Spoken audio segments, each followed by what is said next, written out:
London, একটা নাম, একটা স্বপ্ন, একবারে আলাদা একটা পৃথিবী। আমার মতো কত মানুষের কল্পনায় যে এই শহর বারবার ফিরে আসে তার কোনো হিসেব নেই। ডাবল ডেকার বাস, থেমসের ওপর ঐতিহাসিক ব্রিজ, আধুনিক স্কাই স্ক্র্যাপার, সবকিছু মিলিয়ে লন্ডন যেন গল্পের বইয়ের একটা অধ্যায়। কিন্তু লন্ডন মানেই পুরো ইউকে নয়। ইউকের আসল সৌন্দর্য লুকিয়ে আছে শহরের বাইরে, সেই কান্ট্রি সাইডে, যেখানে সরু রাস্তা হারিয়ে যায় অনন্ত সবুজের ভিতর, আর বাতাস যেন ফিসফিস করে বলে, থামো, একটু নিঃশ্বাস নাও, চারপাশটা অনুভব করো। আজ আমরা যাত্রা শুরু করছি সেই অজানা ইউকের দিকে, যেটা বেশিরভাগ মানুষ কখনো দেখে না, যেখানে প্রকৃতি নিজেই গল্প বলে। চলুন তাহলে গল্পের শুরুটা শুরু থেকে করি। আসসালামু আলাইকুম। নতুন একটা দেশের নতুন একটা ট্রাভেল সিরিজে আপনাদেরকে স্বাগতম জানাচ্ছি। For the very first time আমরা কিন্তু একটা ফার্স্ট ওয়ার্ল্ড কান্ট্রিতে ট্রাভেল করতে যাচ্ছি। এই ভিডিওটা আমার এই চ্যানেলের জন্য একটা ল্যান্ডমার্ক, কারণ আপনারা যারা শুরু থেকে আমার সাথে আছেন বা আমার চ্যানেল সাবস্ক্রাইব করেছেন তারা জানেন আমরা আমাদের এই ট্রাভেল ব্লগের জার্নিটা কিন্তু শুরু করেছিলাম সেই ইন্ডিয়া থেকে শুরু করে এখন পর্যন্ত এতগুলা দেশ ঘুরে প্রথমবারের মতো কোনো একটা ফার্স্ট ওয়ার্ল্ড কান্ট্রিতে ট্রাভেল করতে যাচ্ছি, এবং ইনশাল্লাহ আমার এই ট্রাভেলের যত এক্সপিরিয়েন্স আছে, যত রিয়েল লাইফ এক্সপিরিয়েন্স আছে, সবকিছু আপনাদের সাথে শেয়ার করব। শুরু থেকে শেষ পর্যন্ত আমার এই সিরিজটা দেখবেন, কারণ আমি জানি যে এই সিরিজটা আপনারা যারা ফার্স্ট ওয়ার্ল্ড কান্ট্রি ট্রাভেল করতে যাচ্ছেন বা ইউকে ট্রাভেল করতে যাচ্ছেন আপনাদের জন্য অনেক হেল্পফুল হবে। কারণ আমি কিভাবে ভিসা করছি, কিভাবে কম টাকায় টিকিট কাটছি, সকল ইনফরমেশন থাকবে এই ভিডিওতে। সো আমরা কিন্তু এই মুহূর্তে আছি ব্যাংককে। হ্যাঁ, আমরা বাংলাদেশ থেকে ট্রাভেল করছি না, কারণ বাংলাদেশ থেকে টিকিটের ভাড়া এত বেশি যা বলার মতো না। সো আমরা যখন টিকিট পারচেস করতেছিলাম তখন দেখলাম যে বাংলাদেশ থেকে যদি আপনি লন্ডনে ফ্লাই করেন তাহলে কিন্তু মিনিমাম 1,20,000 টাকা per person return air ticket আসে। তো আমি দেখলাম যে আমি যদি ব্যাংকক হয়ে লন্ডনে ফ্লাই করি আমার কিন্তু ওয়ান ওয়ে টিকিট পড়ছে মাত্র 40,000 টাকা। সো ঢাকা থেকে ব্যাংকক 25,000 আর ব্যাংকক থেকে লন্ডন পর্যন্ত পড়ছে হলো 40,000। তো এটা আমার কাছে অনেক চিপ মনে হয়েছে, কারণ আমি আরো অনেকগুলো কান্ট্রি কভার করতে পারতেছি। আমি লন্ডন থেকে আরো অনেকগুলো জায়গায় যাব যেগুলোতে আমি ইউকে ভিসা ইউজ করে ওইসব কান্ট্রিগুলো আমি এক্সপ্লোর করতে পারবো। সো আপনারা একদম শুরু থেকে শেষ পর্যন্ত এই সিরিজের প্রত্যেকটা এপিসোড দেখবেন, তাইলে আপনারা একদম ক্লিয়ার একটা আইডিয়া পাবেন যে কিভাবে প্ল্যান করলে আপনাদের টাকা সেভ করা পসিবল। আজকে 6:40-এ আমাদের ফ্লাইট হচ্ছে ব্যাংকক থেকে কুয়ালালামপুর। কুয়ালালামপুরে 1.5 ঘন্টা ট্রানজিট আছে, তারপর কুয়ালালামপুর থেকে রাত 11:40-এ আমাদের ফ্লাইট হচ্ছে লন্ডনের জন্য, যেটা অলমোস্ট 13 ঘন্টার একটা লং হল ফ্লাইট। সো এই ফ্লাইটটা হতে যাচ্ছে আমার লাইফের সবচেয়ে বড় ফ্লাইট। এর আগে টার্কিশ এয়ারলাইন্সের যে 9 ঘন্টার ফ্লাইটটা ছিল ওইটা এক্সপিরিয়েন্স করা হয়েছে, বাট এর বেশি এত লং টাইম কোনো ফ্লাইট এক্সপিরিয়েন্স করার সুযোগ এখন পর্যন্ত হয় নাই। ইনশাল্লাহ একটা লং হল ফ্লাইটের এক্সপিরিয়েন্স আপনাদের সাথে শেয়ার করব। পাশাপাশি মালয়েশিয়ান এয়ারলাইন্সে আমরা কেমন এক্সপিরিয়েন্স পাচ্ছি, আমাদের বোর্ডিং পাস নিতে বা ইমিগ্রেশনে কোনো ঝামেলা হচ্ছে কিনা, সবকিছু আপনাদের সাথে শেয়ার করবো। বাই দ্য ওয়ে, আমি কিন্তু সেলফ ড্রাইভ গাড়ি নিয়েছিলাম ব্যাংককে। সেলফ ড্রাইভ গাড়ি কিভাবে নিচ্ছি এটা নিয়ে একটা ভিডিও আমার ফেসবুক পেজে আছে, আপনারা চাইলে দেখে নিতে পারেন। তো গাড়িটা আমরা এয়ারপোর্টে ফেরত দিয়ে দিব, তারপরে আমরা এয়ারপোর্টে ঢুকে যাব। ফাইনালি আমরা এয়ারপোর্টে চলে আসছি, আর এখন বাজে 3:38, 6:40-এ আমাদের ফ্লাইট। সো আমরা একদম 3 ঘন্টা আগে এয়ারপোর্টে চলে আসছি। গাড়ি ফেরত নিতে আসছে, তো এখন গাড়ি রিটার্ন দিয়ে দিচ্ছি। ওকে, জাস্ট আমাকে এখানে সাইন করতে হবে, তারপর আমাকে আমার ডিপোজিটটা ব্যাক দিবে। মালয়েশিয়ান এয়ারলাইন্স, এই যে মালয়েশিয়ান এয়ারলাইন্সের কাউন্টার। আমরা বোর্ডিং পাসটা নিয়ে নিই, চলো। আমাদের বোর্ডিং পাস নেওয়া শেষ। মানুষের রিজিক কোথায় যে নিয়ে যায় মানুষকে, আলহামদুলিল্লাহ, যাক আমাদের একটা স্বপ্ন পূরণ হচ্ছে। তো আমার পিছনে আপনারা যে ই গেটগুলো দেখতে পাচ্ছেন এগুলো দিয়ে কিন্তু এখন এক্সিট নিতে হয়, কারণ বাংলাদেশিদের যেহেতু এখন থাইল্যান্ড ই ভিসা দেয়, সো আপনারা এই ই গেটগুলো ইউজ করতে পারবেন। তো কোনো এক জায়গায় বসে আপনাদেরকে ভিসা রিলেটেড এবং আমাদের ফ্লাইট রিলেটেড সকল তথ্য দিব। ফার্স্ট অফ অল আমি আমার ইউকে ভিসাটা কোত্থেকে করছি এবং কত টাকা লাগছে। আমি কিন্তু অ্যাজ ইউজুয়াল আমার ইউকে ভিসাটা করছি এমআর ট্যুর অ্যান্ড ট্রাভেলস থেকে। আপনারা জানেন যারা লং টাইম আমার ভিডিও দেখেন, আমি কিন্তু আমার ট্রাভেলের যত ডকুমেন্ট প্রসেসিং আছে সবকিছু করে থাকি এমআর ট্যুর অ্যান্ড ট্রাভেলসের মাধ্যমে। তো এবারও তার ব্যতিক্রম ঘটে নাই, আমি আমার ইউকে ভিসাটাও করছি এমআর ট্যুর অ্যান্ড ট্রাভেলসের মাধ্যমে। ভিসা ফি পড়ছে হচ্ছে আমার 21,000 সামথিং, প্লাস তাদের নোটারি, প্লাস হচ্ছে ভিসা প্রসেসিং চার্জ, সব কিছু মিলাই আমার 30,000 টাকা পার পার্সন পড়ছে। ভিসা প্রসেসিংয়ের সময় লাগছে 21 দিনের মতো। ভিসা করতে কি কি ডকুমেন্টস লাগছে এটার একটা চেক লিস্ট আমি দিয়ে দিচ্ছি স্ক্রিনে, আপনারা দেখতে পারেন। আপনারা যারা ইউকে ভিসা করতে চাচ্ছেন আমি সাজেস্ট করবো আপনাদের যদি 8 থেকে 9টা কান্ট্রি বা এর বেশি কান্ট্রি ঘোরা থাকে, ভালো একটা ট্রাভেল হিস্টোরি থাকে, এটা আপনাদের ভিসা পেতে হেল্প করবে। মূলত ইউকের ভিসা পেতে যে জিনিসটা সবচেয়ে বেশি ইম্পর্টেন্ট সেটা হচ্ছে আপনার দেশের সাথে আপনার কান্ট্রিটাই কতটুকু আছে এটা কিন্তু তারা দেখে। মানে আপনি যে আবার দেশে ব্যাক আসবেন এটা যদি তাদেরকে কনভিন্স করতে পারেন তাহলে কিন্তু আপনারা ইউকে ভিসাটা খুব ইজিলি পেয়ে যাবেন। যেমন আমার ক্ষেত্রে যেটা হয়েছে যে এমা ট্যুর অ্যান্ড ট্রাভেলসের যে শিশির ভাই আছে যিনি ভিসা প্রসেসিং করে দেয়, উনি খুবই দক্ষতার সাথে আমার যে কাভার লেটার ছিল ওইখানে এক্সপ্লেন করে দিচ্ছে যে আমি কি করি, আমি কেন যাচ্ছি ইউকেতে, আমি আবার বাংলাদেশে কেন ব্যাক আসবো এবং আমার বাংলাদেশে কি কি আছে যার কারণে আমাকে ব্যাক আসতে হবে। তো আপনারা যদি ইউকে ভিসা প্রসেসিং করতে চান তাহলে আমি সাজেস্ট করবো এমা ট্যুর অ্যান্ড ট্রাভেলসের অফিসে যেতে পারেন। তাদের অফিসে গেলে এবং তাদের সাথে কথা বললেই আপনারা বুঝতে পারবেন কেন তারা ভিসা প্রসেসিংয়ে এত দক্ষ। এইবার আসি যে আমি কেন আমার ফ্লাইটের টিকিটটা বাংলাদেশ থেকে না কেটে এই ব্যাংকক থেকে কাটছি।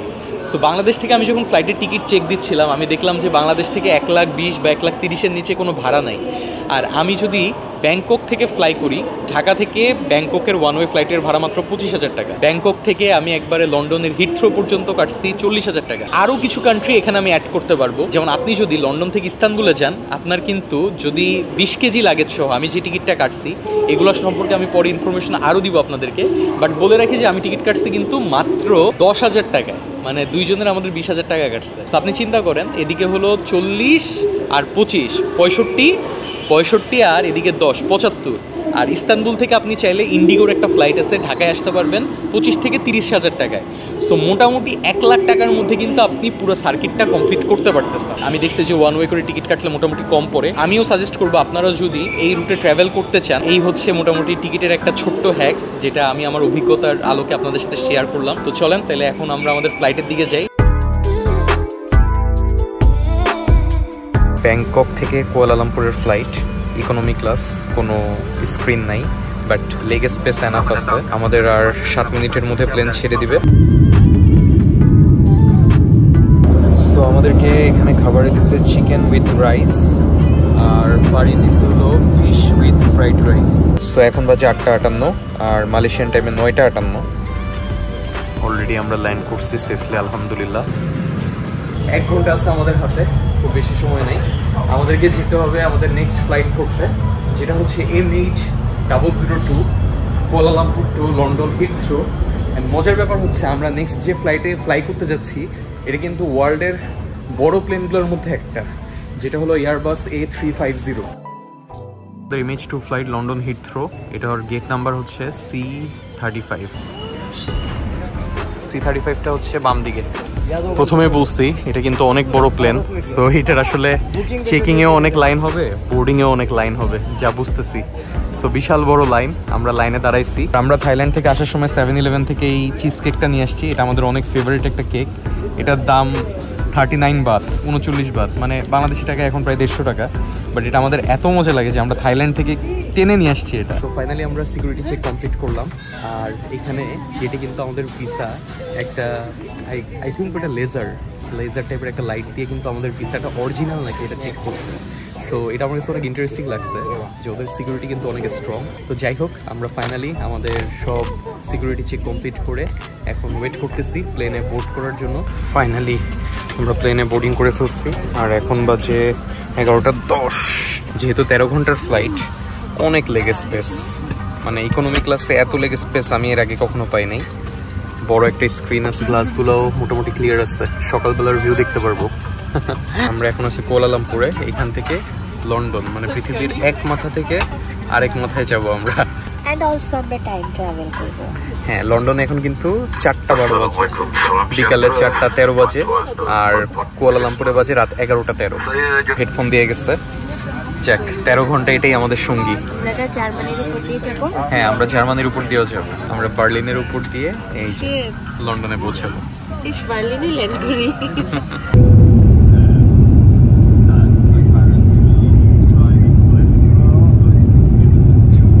ফ্লাইটের ফার্স্ট খাবার দিয়ে গেছে। আমি হচ্ছে নিছি ফিশ আর ফারি নিছি হলো breast chicken with mushroom. Food looks very good. Malaysian এয়ারলাইন্সের এই ফ্লাইটে আপনারা কিন্তু কমপ্লিমেন্টারি ওয়াইফাই অ্যাক্সেস পাবেন। সো এই জিনিসটা খুবই কাজের। যারা মনে করেন যে 13 ঘন্টার ফ্লাইটে বোর হবেন, বোর হওয়ার কোনো সুযোগই নেই, কারণ ওরা কমপ্লিমেন্টারি ওয়াইফাই অ্যাক্সেস তাও 40,000 ফিট উপরে আপনাকে দিচ্ছে। ইমেজ কানেক্ট, এটা যদি আপনি কানেক্ট করেন, you are now connected, launch portal, okay, এই যে complimentary image connect, internet on board, only 0। এই যে টোটাল কস্ট $0 এই যে হয়ে গেছে। Complimentary image connect, internet on board, $0 আমার এটা সেট আপ হয়ে গেছে। সো আপনাদেরকে দেখাই দিলাম যে আপনারা কিভাবে ওয়াইফাই ইউজ করতে পারবেন। বেশ ভালো ভালো কিছু মুভি আছে নতুন, হলিউডের মোটামুটি ভালোই কালেকশন আছে, আপনারা মুভি দেখেও সময় কাটাইতে পারবেন। ফোন চার্জ দেওয়ার জন্য কিন্তু এখানে প্লাগ আছে, সো আপনারা ফোন চার্জ দিতে পারবেন, এটা নিয়ে কোনো টেনশন করা লাগবে না। 13 ঘন্টার ফ্লাইটে আমরা অলমোস্ট 10 ঘন্টা কাটাই ফেলছি, আরও 3 ঘন্টা আছে। আর এই 10 ঘন্টার মধ্যে আই থিঙ্ক 7-8 ঘন্টা খালি আমি ঘুমাইছি, এত পরিমাণে টায়ার্ড। যাই হোক, এই ফ্লাইটে আমাদেরকে 3বার খাবার দিছে। প্রথমবার দিচ্ছে ডিনার, এর পরের বার দিচ্ছে একটা স্যান্ডউইচ, অ্যান্ড এখন দিচ্ছে ব্রেকফাস্ট। সো আপনাদেরকে ব্রেকফাস্টটা দেখাই। এই যে এটা হচ্ছে আমাদের ব্রেকফাস্ট। ব্রেকফাস্টে দিচ্ছে হচ্ছে নুডলস, উপরে বিফ, আর হচ্ছে croissant, strawberry jelly and juice আর ফ্রুটস। সিটগুলো ভালোই কমফোর্টেবল। হ্যাঁ, রাতের ফ্লাইট নেওয়ার কারণে যেটা হয়েছে যে আমাদের আসলে ন্যাচারালি ঘুম আসতেছে, সো ওই জিনিসটা টায়ার্ডও ছিলাম। তো কীভাবে 10 ঘন্টা কাটছে আমারও এখন একটু হাঁটাহাঁটি করতে হবে। টুলি একটা কথা বলতেই হয়, মালয়েশিয়ান এয়ারলাইন্সের যে সার্ভিস, এটা টপ নচ। ওদের হসপিটালিটি বলেন, তারপর ওদের কেবিন ক্রুদের বিহেভিয়ার বলেন, খাবার বলেন, সব কিছুই পারফেক্ট। আমার কাছে সবচেয়ে বেশি ভালো লাগে যেটা মালয়েশিয়ান এয়ারলাইন্সে, ওরা হচ্ছে এই সল্টেড পিনাটটা যখন চাবেন তখনই দিবে আপনাকে, মানে এটা আপনি আনলিমিটেড খেতে পারবেন। আমি অনেকগুলো সল্টেড পিনাট খাইছি, আমার কাছে এটা খুবই ভালো লাগে ওদের। এনিওয়ে, এখন আমরা ব্রেকফাস্ট করি, আর 3 ঘন্টার মধ্যে আমরা ইনশাআল্লাহ লন্ডনে ল্যান্ড করব। Ladies and gentlemen, boys and girls, welcome to Heathrow International Airport, London. Please remain seated until the box sign is zero. Finally এখন লন্ডন টাইমে বাজে 6:11, আর আমরা কেবল ল্যান্ড করলাম লন্ডনে। ড্রেস চেঞ্জ করে দিচ্ছি কারণ কারেন্টলি লন্ডনে 10 ডিগ্রি সেলসিয়াস, তো অনেক ঠান্ডা।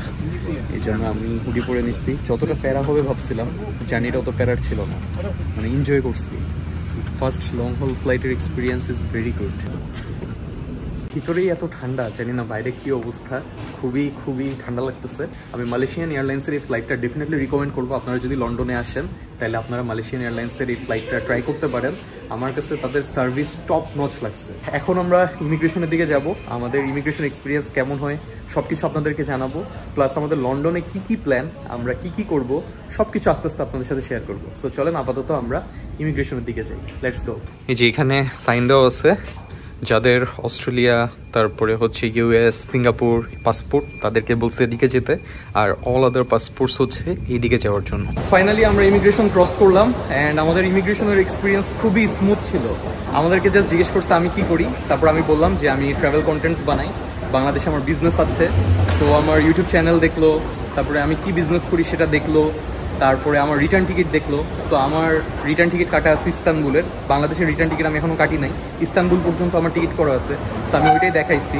তো এরপরে ও জাস্ট স্ট্যাম্প দিয়ে দিল। হ্যাঁ, একদমই স্মুথ। মানে আমি ভাবছিলাম যে অনেক বেশি কোয়েশ্চেন করবে, বাট তেমন একটা কোয়েশ্চেন করেনি, জাস্ট বেসিক কোয়েশ্চেন। কই আল্লাহ, কি অবস্থা এটা লাগেজের, মানে আমাদের লাগেজের এইটা ভাঙছে, আর এই লাগেজের পা ভেঙে গেছে। এটা এক্সপেক্ট করিনি আসলে। হিথ্রো এয়ারপোর্ট তো অনেক ভালো এয়ারপোর্ট, সো এখানে এরকম একটা ইনসিডেন্ট ঘটবে ব্যাগেজের সাথে, এটা আনএক্সপেক্টেড। সো এটা হচ্ছে এক্সিট, চলো বের হই আমরা। Welcome to terminal 4 Heathrow arrivals. এখানে যে কাউন্টারটা আছে, এখান থেকে আপনারা চাইলে বাসের টিকিট কাটতে পারবেন, সিম কিনতে পারবেন। সিমের দাম দেখলাম £25 ফর 100 GB ডাটা। সো অ্যারাইভালে আসার পরেই আপনারা মোটামুটি সব কিছু পেয়ে যাবেন যা দরকার। বাইরে প্রচণ্ড ঠান্ডা, আমরা এখানে ওয়েট করতেছি সুজন ভাইয়ের জন্য। আর এই সেই লন্ডনের বিখ্যাত কালো ট্যাক্সি। ওয়াও, মনে হচ্ছে এতদিন এটা মুভিতে দেখছি আর এখন রিয়েল লাইফে দেখতেছি, সবকিছুই খুব নস্টালজিক লাগতেছে। ভাইয়া আসসালামু আলাইকুম। কি অবস্থা ভাইয়া? থ্যাংক ইউ সো মাচ ভাইয়া। ভাইয়া খুবই ভালো ছিল জার্নি। ভাই আপনার জন্য কষ্ট হয়ে গেছে, এত সকাল সকাল আমাদের পিক করতে আসছেন।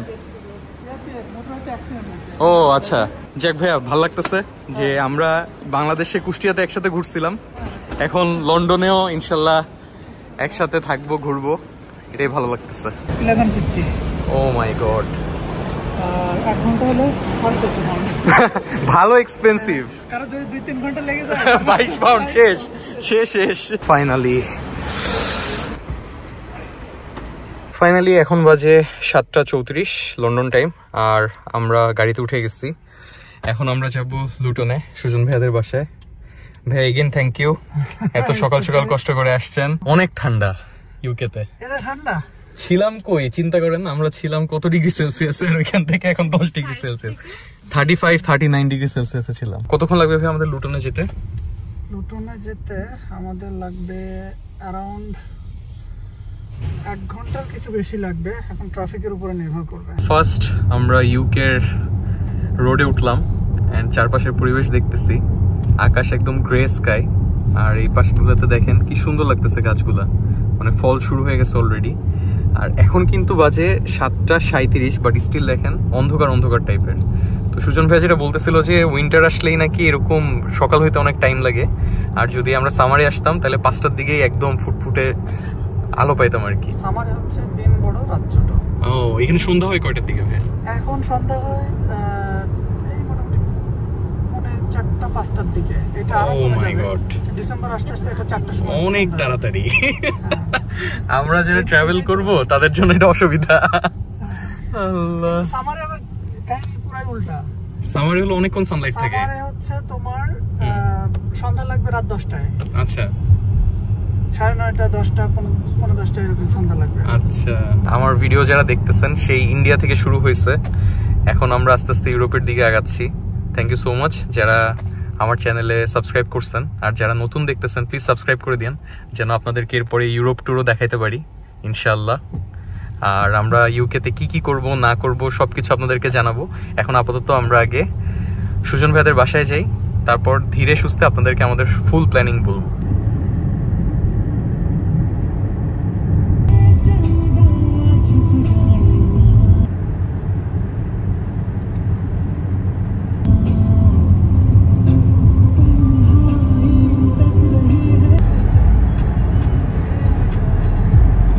একদম ঝুম বৃষ্টি হচ্ছে, আর আমরা প্রায় কাছাকাছি চলে আসছি।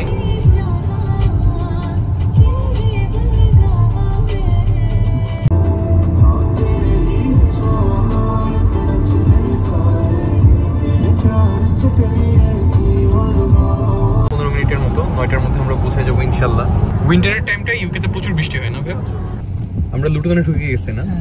ওয়াও, লুটনের বাসাগুলাই অনেক সুন্দর, চারপাশের পরিবেশ দেখছো? সুবহানাল্লাহ, আমার কাছে খুবই ভালো লাগতেছে। হ্যাঁ, এখন মনে হচ্ছে অ্যাকচুয়ালি আমরা দেশের বাইরে কোথাও আসছি, কারণ এশিয়ান সাবকন্টিনেন্ট গুলোতে যেটা হয় যে আসলে বাংলাদেশের সাথে অনেকটা মিল থাকে, বাট এখন পুরোপুরি ডিফারেন্ট একটা nature, different experience, different vibe, ঠিক আছে, বাট লুটনে তুমি হয়তো ওই ভাইবটা ওইভাবে পাবা না, বিকজ এখানে প্রচুর, মানে লুটনে বলতে গেলে তোমার 50% এর উপরে, আচ্ছা 60-70% হচ্ছে মুসলিম কমিউনিটি। ও, এটা তো আরো ভালো। এর ভিতরে বাঙালি এবং হচ্ছে পাকিস্তানি, পাকিস্তানি তারপরে বাঙালি, এটা লুটনে। আচ্ছা, আর লুটনের বাইরে অন্য জায়গায় অবশ্য অবস্থা ভিন্ন। আমাদের এখানে চুজ করার পিছনে এটাই রিজন, আমাদের এখানে মনে করো হালাল খাবার দাবারের কোনো সমস্যা নাই। আচ্ছা, তারপরে কমিউনিটি, আমাদের বাঙালি কমিউনিটি আছে অনেক বড়। আচ্ছা, মোট কথা মুসলিম কমিউনিটি আছে। হ্যাঁ, এটা অনেক বড় একটা প্লাস পয়েন্ট। ফাইনালি আমরা চলে আসছি ভাইয়াদের বাসায়। ও সেই ঠান্ডা। Welcome to London.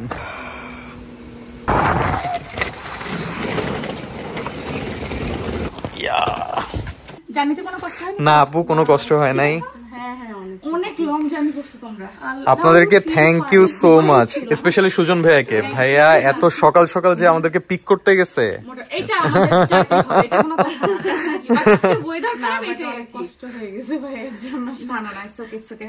সিয়েরা, কেমন আছো তুমি?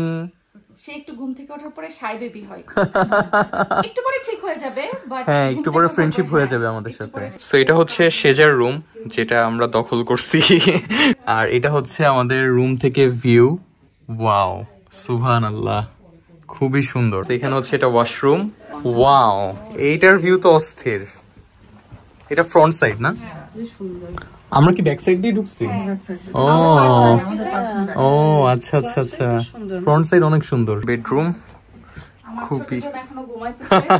খুবই ছিমছাম এবং খুবই সুন্দর পরিপাটি একটা বাসা। আপু থ্যাংক ইউ সো মাচ আমাদেরকে হোস্ট করার জন্য। আর এখানে আসলে সবাই সবার লাইফে এতই বিজি থাকে, কারোর জন্য টাইম বের করা কিন্তু অনেক টাফ, বাট এরপরেও তারা যে আমাদের জন্য করতেছে এটা অনেক বেশি কিছু আমাদের জন্য। এনিওয়ে, ভিডিওর মাধ্যমে থ্যাংক ইউ সো মাচ বৃষ্টি আপু এন্ড সুজন ভাইয়া। আপনারা যারা বৃষ্টি আপুর চ্যানেলে সাবস্ক্রাইব করেন নাই, জান্নাত বৃষ্টি অনেকেই চিনেন অলরেডি। আমার ভিডিও যারা দেখতেছেন আমার থেকে বেশি, আপু আমার থেকে বেশি পপুলার, বাট স্টিল আমার যারা ফলোয়ার আপুকে এখনো ফলো করেন না, জান্নাত বৃষ্টি নামে তার পেজ আছে, দেখতে পারেন। আর আমি ডেসক্রিপশন বক্সে লিংক দিয়ে রাখবো।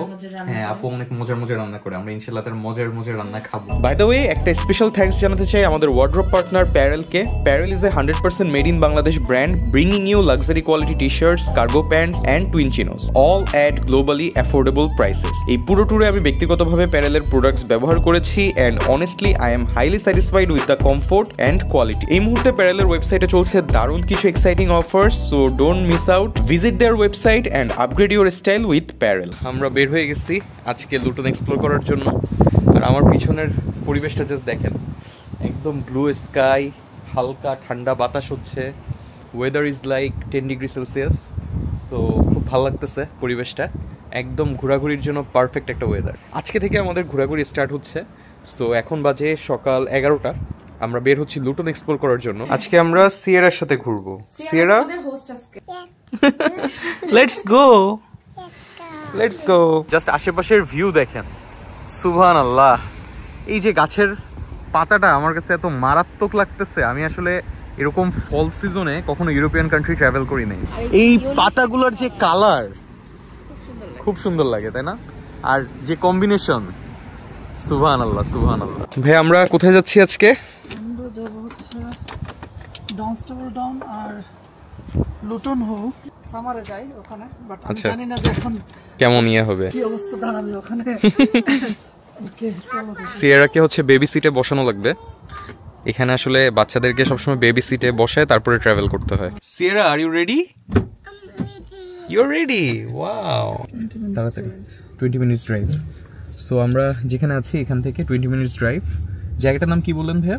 ডাউনস্টেবল ডাউন। Dunstable Town, Down. আচ্ছা, ডাউনস্টেবল ডাউন। এই যে এটার কথা বলতেছিলাম, দেখেন একদম ক্লিয়ার স্কাই, ব্লু কালারের, আর সাথে হলদে কালারের পাতাগুলা।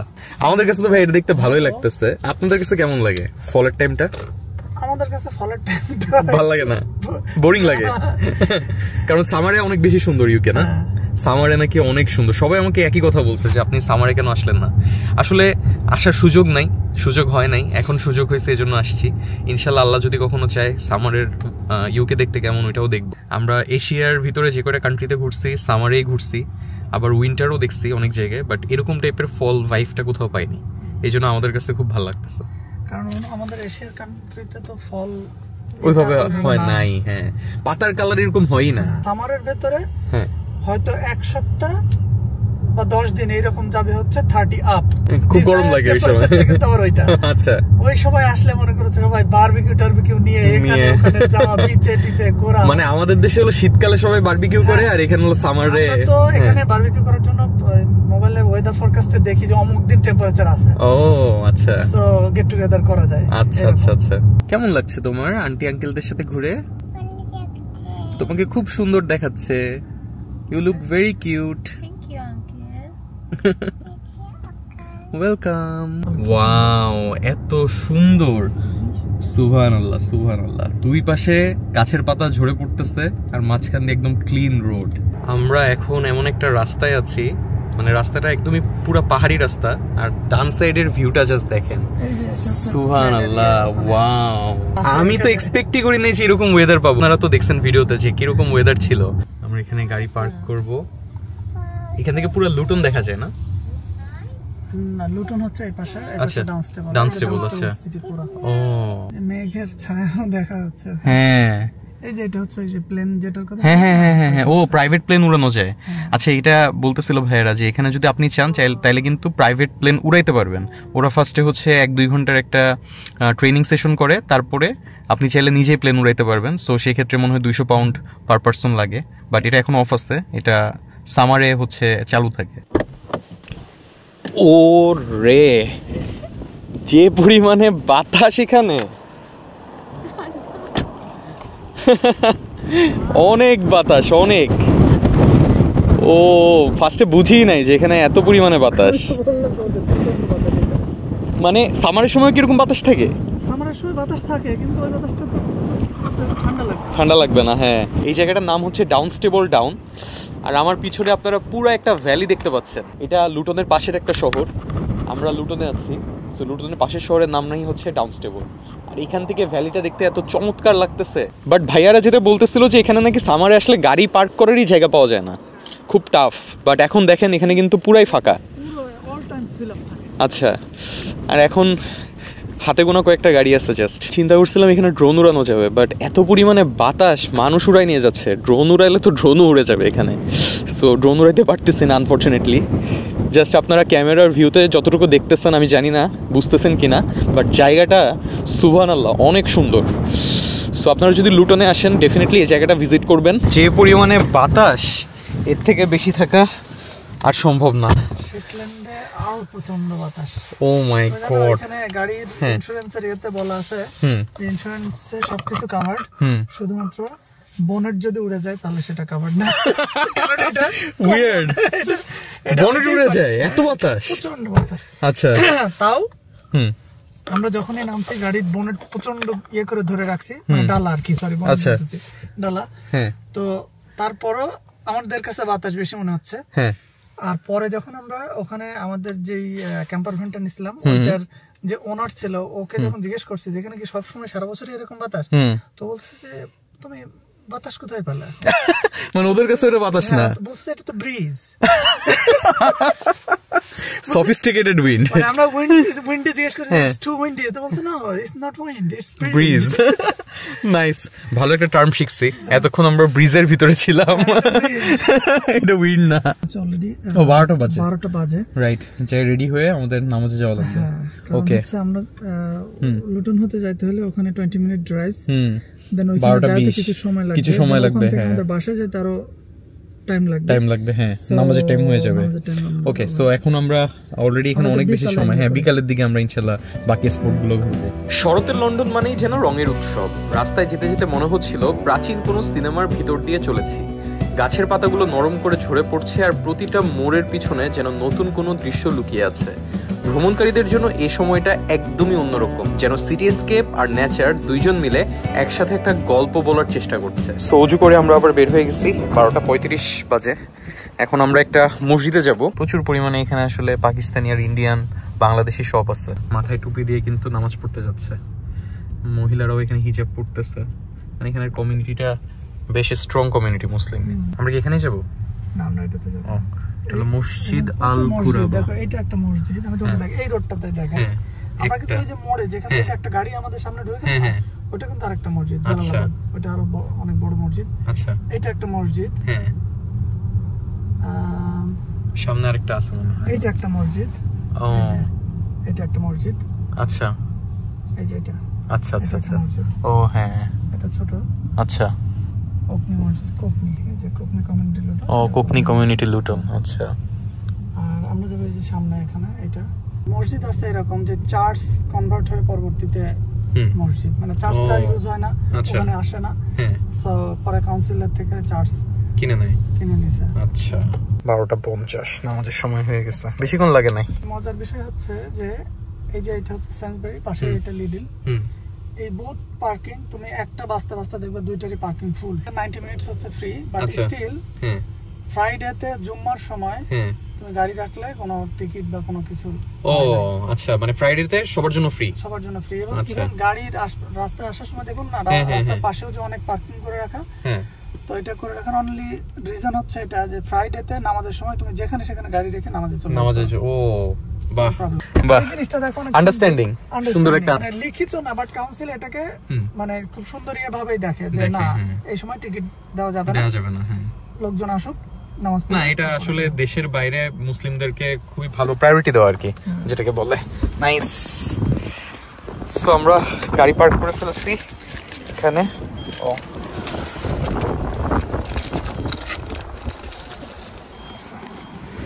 ওকে, টুপি নিয়ে নিই। সো ইউকেতে এসে আমরা আলহামদুলিল্লাহ একটা জুম্মা পেয়ে গেছি। তো এখন একসাথে আমরা নামাজ পড়তে যাচ্ছি। ডিফারেন্ট একটা এক্সপিরিয়েন্স হচ্ছে, নতুন দেশে নতুন একটা কালচারের মধ্যে জুম্মার নামাজ আদায় করবো ইনশাল্লাহ। সবচেয়ে ওয়েদারটা ভালো, এটা আজকে সবচেয়ে বেশি ভালো লাগতেছে। আমি খুব কনফিউজ ছিলাম যে আসলে এই যে ওয়েদার ছিল, ওয়েদার থাকলে আসলে ঘোরাঘুরি করা সম্ভব না, বাট আল্লাহর রহমতে আজকে একদম ক্লিয়ার স্কাই। আর তার উপর আবার আজকে শুক্রবার। বাংলাদেশে যেটা হয় যে শুক্রবারে সবকিছু অফ থাকে, তো আর এখানে তো সবকিছু ওপেন। স্যাটারডে সানডে, হ্যাঁ এখানে ফ্রাইডেতে সব ওপেন থাকে। যাক, আল্লাহর রহমতে আল্লাহ অনেক দেশেই অনেক জুম্মা পাইছি নামাজ পড়ার জন্য, বিভিন্ন ধরনের কালচার দেখার সুযোগ পাইছি আলহামদুলিল্লাহ সবকিছুর জন্য।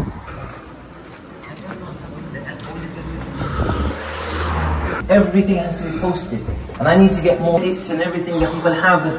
Then afterwards, a person, when he wouldn't expect it. নামাজ পড়ে বের হলাম, জুম্মার নামাজ আদায় করে বের হলাম। এখানে খুব ইন্টারেস্টিং লাগলো যেটা ভাইয়া এখানে কার্ডেও সাদকায়ে জারিয়াটা অ্যাকসেপ্ট করে। এটা খুব ইন্টারেস্টিং, এটা আমি কোথাও দেখি নাই। UK is mostly cashless, that is Y সবাই আসলে এখানে কার্ডই প্রেফার করে। মসজিদে প্রচুর পরিমাণে সিলেটি, লন্ডনকে তো সেকেন্ড সিলেট বলা হয় এই কারণেই। কেন বলা হয় এখন বুঝলাম। আল্লাহর রহমতে এখনো সানি ওয়েদার। আজকে থ্রু আউট দ্য ডে আমরা সানি ওয়েদার পাইছি। নামাজ পড়ে আসার পরে দেখি আপু আমাদের জন্য মজার মজার খাবার রান্না করে রাখছে। এটা কি আপু? এটা হচ্ছে চিংড়ি ভুনা। চিংড়ি ভুনা, এটা ব্রিটিশ চিংড়ি, বুঝছো? আচ্ছা, দেশি চিংড়ি না, আচ্ছা, ব্রিটিশ খোসা ছাড়ানো যে চিংড়িটা পাওয়া যায়, এটাই এখানে বেসিক্যালি আমাদের সচরাচর কিনতে হয়। আচ্ছা। আর এটা হচ্ছে তোমার ভাইয়ের হাতের ওই যে চিকেন রান্না, আর এটা আমি বিফ হাতে মাখায় রান্না করছি। ওয়াও, লুকস হাতে সো গুড। মাখানো মশলা দিয়ে। আমাদের অনেক ক্রেভিংস উঠতেছিল না কয়েকদিন ধরে দেশি খাবারের। যাক, ভালো হয়েছে। এখানকার গরুর মাংস কেমন লাগছে তোমার কাছে? মজা। তাই আমার কাছে তো লাগে বাংলাদেশের গরুর মাংস বেশি মজা। আমার গরুর মাংস হইলেই হয়, আমি পছন্দ করি। দুপুরে খাওয়া দাওয়া করে আমরা বিকালের দিকে এখন বের হচ্ছি পার্কে ঘোরার জন্য। লুটনে একটা সুন্দর পার্ক আছে যেটার নাম হচ্ছে ওডন পার্ক। ছোটবেলায় আমরা ড্রয়িং করতাম, মনে আছে? গাছের পাতাগুলো এই কালার করতাম। আমার কাছে মনে হচ্ছে কি আমি ছোটবেলায় যা ড্রয়িং করছি আমার চোখের সামনে এখন ওগুলো সব সত্যি হয়ে গেছে, এরকম ফিল হচ্ছে। আর এত পিসফুল, সুবহানাল্লাহ, খুবই পিসফুল একটা পরিবেশ। ইউকেতে নাকি যত হাঁস আছে সব হচ্ছে রানীর সম্পত্তি। সো আপনারা বাংলাদেশের মতো চাইলে এখান থেকে হাঁস নিয়ে খাবেন, এটা হবে না। এবং এগুলোর দেখাশোনা করে এখানকার কাউন্সিল, ওরাই এদেরকে খাবার দেয়। সো আপনি চাইলেও এদেরকে খাবার দিতে পারবেন না। পার্কটা অনেক সুন্দর, একটু পরেই লাইট চলে যাবে, এখানে খুব তাড়াতাড়ি সন্ধ্যা হয়ে যায়। দেখতে দেখতে আমরা আমাদের যে প্রথম পর্ব ইউকের, এটার একদম শেষ প্রান্তে চলে আসছি। নেক্সট পর্বে আমরা ইনশাল্লাহ লন্ডন এক্সপ্লোর করে আপনাদেরকে দেখাবো, এবং নেক্সট পর্বটা অনেক বেশি ইন্টারেস্টিং হবে। যারা এখন আমার চ্যানেলে সাবস্ক্রাইব করেন নাই, প্লিজ সাবস্ক্রাইব করে দিন। সো দেখা হচ্ছে আপনাদের সাথে নেক্সট ভিডিওতে। Dream big, fly high, take care, bye bye, signing off from England. আল্লাহ হাফেজ।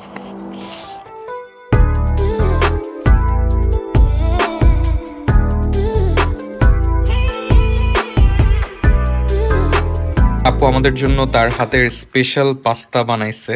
থ্যাংক ইউ সো মাচ আপু। এই পাস্তার নাম কি বলেন? এই পাস্তার নাম হচ্ছে পাস্তা বাস্তা। শর্মা হাউসের যে পাস্তাটা খাই একদম ওইটার থেকেও খুবই খুবই ভালো হয়েছে। থ্যাংক ইউ, কমপ্লিমেন্টটা খুব বেস্ট ছিল। My pleasure. ফারিন বলো কেমন লাগছে তোমার কাছে? অনেক অনেক মজা লাগছে। আমি তো নরমালি অনেক পাস্তা পছন্দ করি। হ্যাঁ, ফারিন কিন্তু পাস্তা লাভার। অনেক পাস্তা আমি কম খাই, বাট ও অনেক খায়। আমার বাইরের পাস্তা এত মজা সব জায়গায় লাগে না, এটা খুবই মজা ছিল। আমি তো খালি খাচ্ছি।